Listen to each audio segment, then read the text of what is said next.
আসসালামু আলাইকুম। সাদিয়া কুকিং হাউজে সবাইকে স্বাগতম।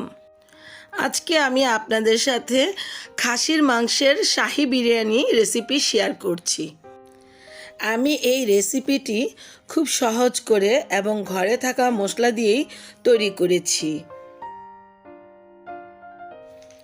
সবাই যাতে খুব সহজে এটা তৈরি করে নিতে পারেন সেভাবেই দেখিয়েছি। চলুন তাহলে রান্নাটা করি। খাসির মাংসের বিরিয়ানিটা তৈরি করার জন্য প্রথমে আমি 1.5 কেজি মতো খাসির মাংস নিয়ে নিলাম। এই মাংসটাকে কেটে ধুয়ে পরিষ্কার করে পানিটা ঝরিয়ে নিয়েছি এবং মাংসের টুকরোগুলোকে একটু বড় করে রেখেছি। দিয়ে দিলাম এখানে 1.5 টেবিল চামচ পরিমাণ আদা বাটা, 1 টেবিল চামচ পরিমাণ রসুন বাটা। আরও দিয়ে দিলাম 1 চা চামচ পরিমাণ মরিচের গুঁড়ো, 1 চা চামচ পরিমাণ জিরে গুঁড়ো এবং 1 চা চামচ পরিমাণ গরম মশলার গুঁড়ো। দিয়ে দিলাম 1 চা চামচ পরিমাণ ধনিয়া গুঁড়ো। তারপর দিয়ে দিলাম আধা কাপ পরিমাণ ফেটানো টক দই। এখন দিয়ে দিলাম 1 চা চামচ পরিমাণ বাদাম বাটা। আমি এখানে পেস্তা বাদাম বাটাটা নিয়েছি। দিয়ে দিলাম আধা কাপ পরিমাণ টমেটো সস। আরও দিলাম এখানে বিরিয়ানি মশলা। আমি এখানে রাঁধুনি বিরিয়ানি মশলাটা ব্যবহার করেছি। আমি এখানে পুরো বিরিয়ানি মশলাটা নিয়ে নিয়েছি, কারণ এখানে আমার 1.5 কেজি মতো মাংস রয়েছে।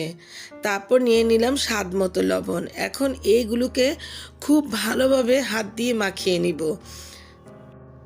এভাবে মাংসটাকে ম্যারিনেট করে আধা ঘন্টার মতো ঢাকনা দিয়ে ঢেকে রেখে দিব।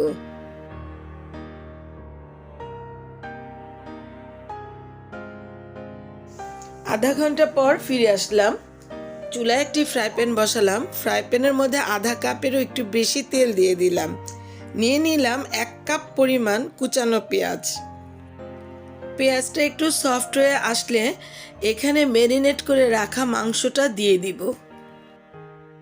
পেঁয়াজটা সফট হয়ে এসেছে।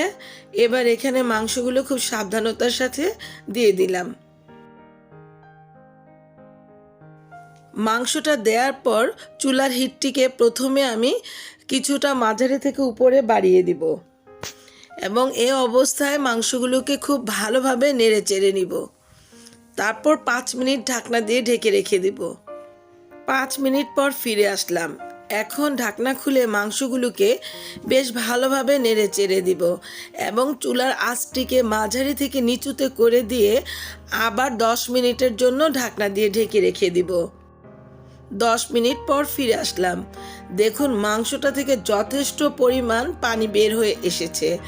এবার এখানে আমি কোনো অতিরিক্ত পানি ব্যবহার করব না।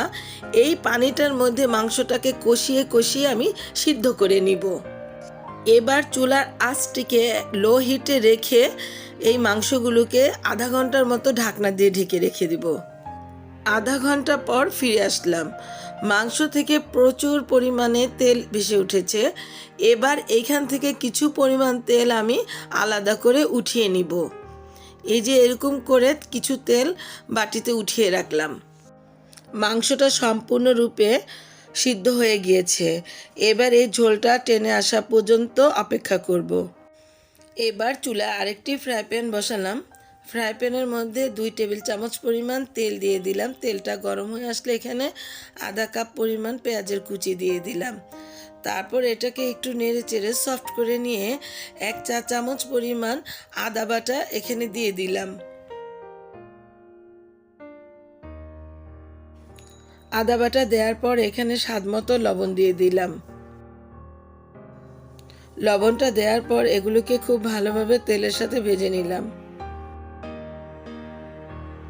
এখন এখানে 1 কাপ পরিমাণ লিকুইড দুধ দিয়ে দিলাম।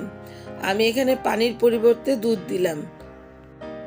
এই দুধের মধ্যে মশলাটাকে একটু কষিয়ে নিব। এখন ওই যে উঠিয়ে রেখেছিলাম তেলটা, সে তেলটা এর মধ্যে দিয়ে দিব। এখানে দুধ দেওয়ার কারণ হচ্ছে আমি পোলার চালগুলোকে এই দুধের মধ্যে ভেজে নিব। দিয়ে দিলাম এখানে 1 কেজি পরিমাণ পোলার চাল। পোলার চালটাকে আগে ধুয়ে পরিষ্কার করে নিয়েছি এবং পানিটাকে ঝরিয়ে নিয়েছি। চালটা দেওয়ার পর এই যে এভাবে করে চালটাকে ভেজে নিব।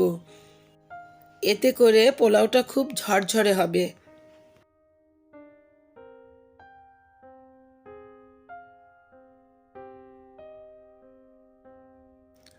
পোলার চালটাকে খুব ভালোভাবে ভেজে নিলাম। এখানে পোলার চাল যেহেতু আমি 1 কেজি নিয়েছি, আমি এখানে 1.5 কেজি পানি ব্যবহার করব। কারণ এর আগে আমি 1 কাপ দুধ ব্যবহার করেছি, তাই আমি এখানে 1.5 কেজি পরিমাণ পানি দিয়ে দিব। পানিটা দেওয়ার পর এগুলোকে একটু খুব ভালোভাবে নেড়ে চেড়ে দিয়ে 10 মিনিট ঢাকনা দিয়ে ঢেকে রেখে দিব। পোলাও চালটা বলক এসে গেছে, এখন ঢাকনা খুলে এগুলোকে একটু নেড়ে চেড়ে দিব।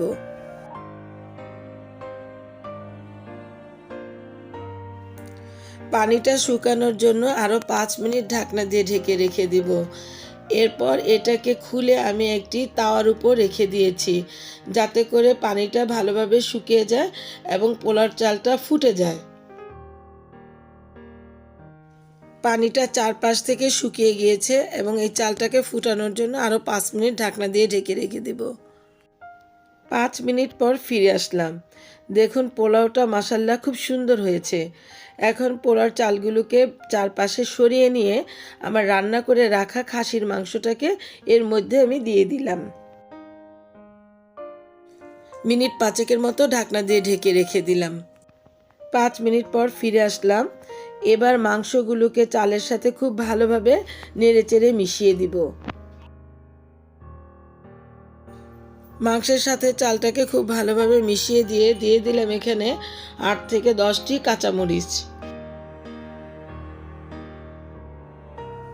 দিয়ে দিলাম আধা কাপ পরিমাণ কিশমিশ। আপনারা এখানে ইচ্ছে করলে পেস্তা বাদাম, কাজু বাদাম ব্যবহার করতে পারেন। আমি এর উপর দিয়ে দিলাম 1 চা চামচ পরিমাণ ঘি। ঘিটা অবশ্যই আপনারা ব্যবহার করার চেষ্টা করবেন। দিয়ে দিলাম 1 চা চামচ পরিমাণ কেওড়া জল, 1 চা চামচ পরিমাণ গোলাপ জল। এগুলো দেওয়ার পর মিনিট 2 মতো ঢাকনা দিয়ে ঢেকে রেখে দিব।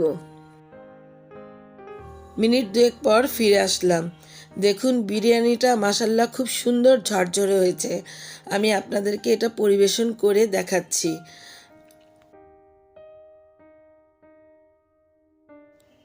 এর উপর দিয়ে কিছু পরিমাণ কিশমিশ এবং পেঁয়াজ বেরেস্তা দিয়ে দিলাম।